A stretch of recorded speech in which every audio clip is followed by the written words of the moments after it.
Doctor سے دوا لیتا ہوں تاکہ آرام آئے اور اس زہریلے مضر صحت خوراک کی تاثیر ختم ہو جائے. یہ کام کرتا ہوں نا میں, آپ بھی یہ کام کرتے ہیں.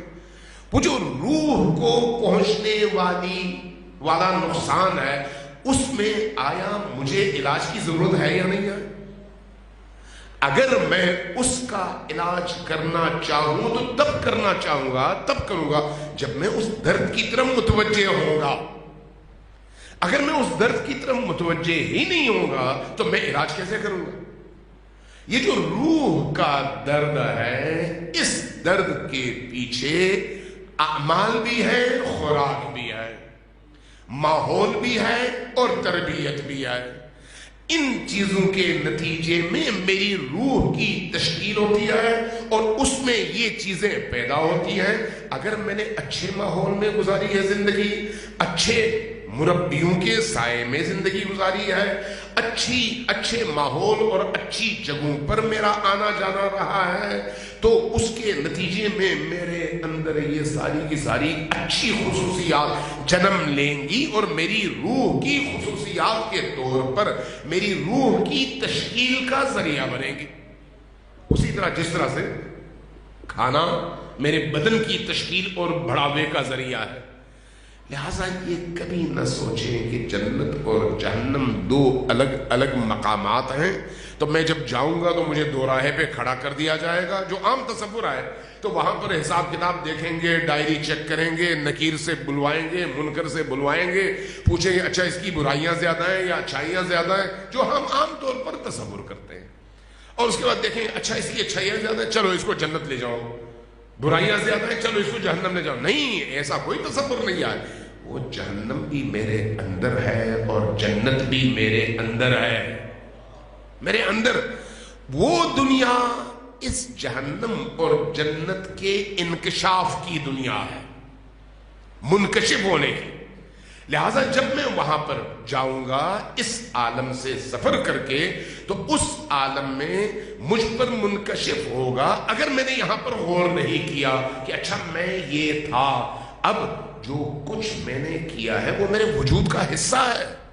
جب میرے وجود کا حصہ ہے تو میں کہاں بھاگ سکتا ہوں؟ بھاگ سکتا ہوں؟ نہیں بھاگ سکتا. وہ میرے وجود کا حصہ ہے. میں کاٹ کے کہاں پھینکوں؟ آگ ہے تب بھی, نعمت ہے تب بھی. تو اس لیے یہ دنیا اس حوالے سے بہترین جگہ بھی ہے اور بدترین جگہ بھی ہے. اس دنیا میں ملنے والی نعمتیں بہترین بھی ہیں اور بدترین بھی ہیں. میرے اور آپ کے استعمال پر ڈیپینڈ کرتا ہے کہ ہم کیسے اس کو استعمال کرتے ہیں. اس دنیا میں جو کچھ اللہ نے ہمیں عطا کیا ہے وہ اگر اس راہ میں ہو جو راہ مجھے اللہ تک پہنچاتی ہے, تو اس کے نتیجے میں موت سے پہلے موت کی تمنا کرتے ہوئے خوشی محسوس کروں گا, غم اور تکلیف نہیں. فتمنوا الموت ان کنتم صادقین. لوگوں اگر تم سچے ہو تو موت کی آرزو کیوں نہیں کرتے؟ موت کی آرزو کیوں نہیں کرتے؟ جب امام صادق علیہ السلام سے پوچھا گیا کہ یہ رسول اللہ, ہم لوگ موت سے کراہت کیوں محسوس کرتے ہیں؟ کہا اپنے اعمال کی وجہ سے. جو تم نے وہاں پر بھیجا ہے وہ اس قابل نہیں ہے. جب جاؤ گے تو انہی کا سامنا کرنا پڑے گا. اس لیے تمہارا دل نہیں چاہتا اپنے ہی عمل کے صندوق میں بند ہو جاؤ. اس لیے لیکن اولیاء اللہ کا کیا حال ہوتا ہے؟ اللہ کے ولیوں کا کیا حال ہوتا ہے؟ پاکیزہ صفت لوگوں کا کیا حال ہوتا ہے؟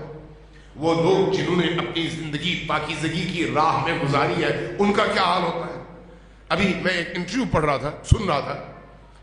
آیت اللہ العظمیٰ امام خامنئی کے جو سمدی تھے, ان کا سمدی تھے, ان کی پوتی آیت اللہ خامنئی کی نواسی تھی, ایک ہی گھر میں رہتے تھے.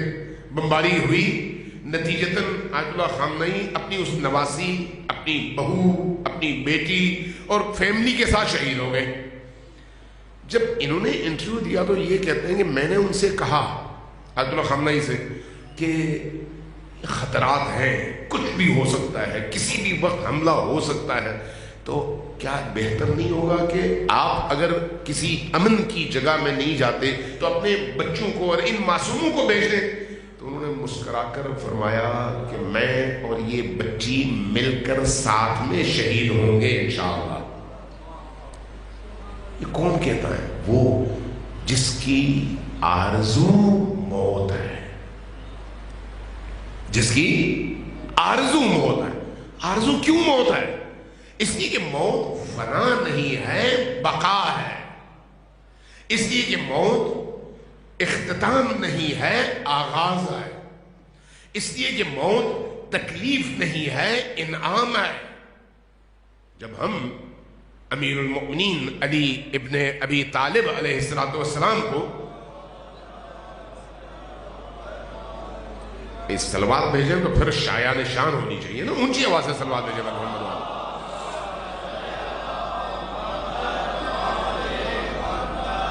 جنگ احد، جنگ احد اسلام کی دوسری جنگ ہے، اور جنگ بدر کے بعد سب سے بڑی جنگ ہے۔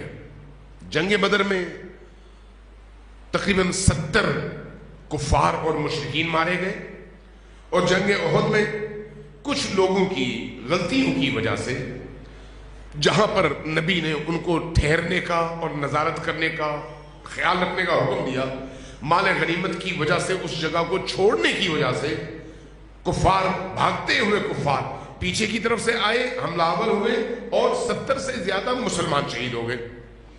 نبی کریم اکیلے رہ گئے۔ امیر المومنین نبی کے گرد پروانے کی طرح سے طواف کر رہے تھے اور نبی کو بچا رہے تھے، نبی کے ساتھ کھڑے تھے۔ اس کا مطلب یہ نہیں ہے کہ نبی خاموش بیٹھے ہوئے تھے، نہیں۔ امیر المؤمنین کی زندگی کا مقصد نبی کا دفاع تھا، مقصد علی نبی کا دفاع۔ لہذا نبی کریم کے حوالے سے خود امیر المؤمنین فرماتے ہیں کہ جب کبھی ہم پر یلغار تیز ہوتی تو ہمیں پناہ گاہ اگر ملتی تو وہ نبی کی ذات میں ملتی۔ یعنی دونوں ایک دوسرے کے لیے اس طرح کی حیثیت رکھتے تھے۔ امیر المؤمنین، جنگ ختم ہوئی، امیر المؤمنین آئے نبی کریم کی بارگاہ میں۔ نبی کریم نے دیکھا علی گریہ فرما رہے ہیں، اور گریہ بھی کیسا؟ زار و قطار، اشک بہ رہے، کس کے؟ علی کے۔ یا علی، آپ کیوں اس طرح سے گریہ فرما رہے ہیں؟ عرض کیا، یا رسول اللہ، آپ نے مجھ سے فرمایا تھا کہ اے علی تم شہید ہو جاؤ گے۔ آج میرے ساتھی، میرے چچا حمزہ شہید ہو گئے، میرے بہترین ساتھی شہید ہو گئے، میں بچ گیا، اپنے بچنے پر رو رہا ہوں کہ کیوں میں بچ گیا اور یہ سب شہید ہو گئے۔ یہ کیا ہے؟ موت کی آرزو۔ موت کی یہ آرزو کس موقع پہ علی ابن ابی طالب نے کیا؟ جب علی ابن ابی طالب کی عمر ٹوٹل 26 سال ہے۔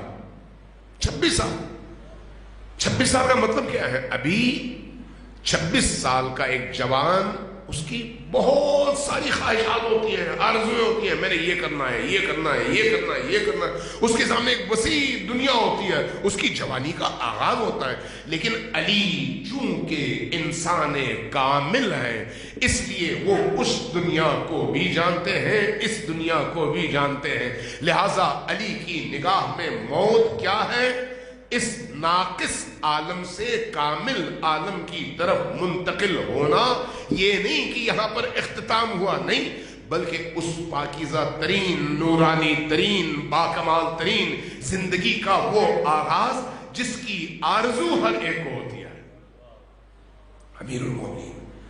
اب میں اور آپ سوچیں گے کہ امیر المؤمنین موت کی آرزو کیوں کر رہے ہیں؟ ہم جیسوں کی کروڑوں لوگوں کی ساری زندگی کو ملا لیا جائے تو علی کے ایک لمحے کی زندگی کے مقابلے میں ہماری کوئی حیثیت نہیں ہے۔ ایک لمحے کی زندگی، امیر المؤمنین اتنے قیمتی ہیں، لیکن وہی امیر المؤمنین جان دینا چاہتے ہیں بستر پہ نہیں۔ کہاں؟ میدان کارزار میں۔ کیوں؟ اس لیے کہ اللہ کے دین کی حفاظت تب ہوتی ہے جب میدان کارزار میں جان دی جائے، اور علی یہ سمجھتے ہیں کہ علی جیسے ہزاروں قربان ہوں لیکن اللہ کا دین بچ جائے۔ یہی وجہ ہے کہ علی کہتے ہیں مجھے مرنے کا شوق ہے، جینے کا نہیں ہے۔ وہ جو موت کی تمنا علی کے اندر ہے، یہ تمنا کیوں ہے؟ اس لیے کہ وہ اس عالم کی رنگینیوں کو، اس عالم کی مسرتوں کو، اس عالم کی نعمتوں کو دیکھ رہے ہیں، لہذا علی آرزو رکھتے ہیں کہ کسی طرح سے میں وہاں پر پہنچوں۔ امام حسین، یہ ایام امام حسین علیہ السلام کے ایام ہے، پہلی محرم آج مجلس صاحب بیٹھے ہوئے، اب اگر غور کریں امام حسین علیہ السلام شب عاشور کیا فرماتے ہیں اپنے اصحاب سے؟ اے میرے اصحاب، تمہارے اور اس کامل ترین مقام کے درمیان صرف ایک پل ہے، اس پل کو عبور کر جاؤ تو تمہاری زندگی کامیاب ہے۔ فاصلہ صرف ایک پل کا ہے۔ وہ زندگی کیسی ہے؟ باکمال ترین زندگی، اور ہمارے اور اس زندگی کے درمیان فاصلہ ایک پل کا ہے، اور وہ پل کون سا پل ہے؟ آج کی رات، 10 محرم کی رات۔ فرمایا بس یہ رات گزار لو تو تم اپنے مطلوب تک اور اپنے معشوق تک پہنچ جاؤ گے، اس لیے کہ وہ مقام اللہ نے تمہارے لیے بنایا ہے۔ سوال یہ ہے کہ کربلا والوں کی زندگی کی قیمت زیادہ ہے یا ہماری؟ کربلا والوں کی کوئی مقابلہ نہیں ہے، ان کی زندگی کا ایک پل ہماری پوری زندگی پر بھاری ہے، ایک پل، لیکن وہ جو ایک پل اتنا قیمتی ہے، وہ اپنی ساری زندگی نچھاور کرنے پر تیار ہے تاکہ اللہ کا دین سرخرو ہو اور اللہ کے دین کو سربلندی ملے۔ اس راہ میں جب ایسے بہترین لوگ موت کا سامنا کرتے ہیں تو موت کو عشق کی عاشقانہ نگاہ سے دیکھتے ہیں، کراہت کی نگاہ سے کبھی بھی نہیں۔ کیسے ہو سکتا ہے؟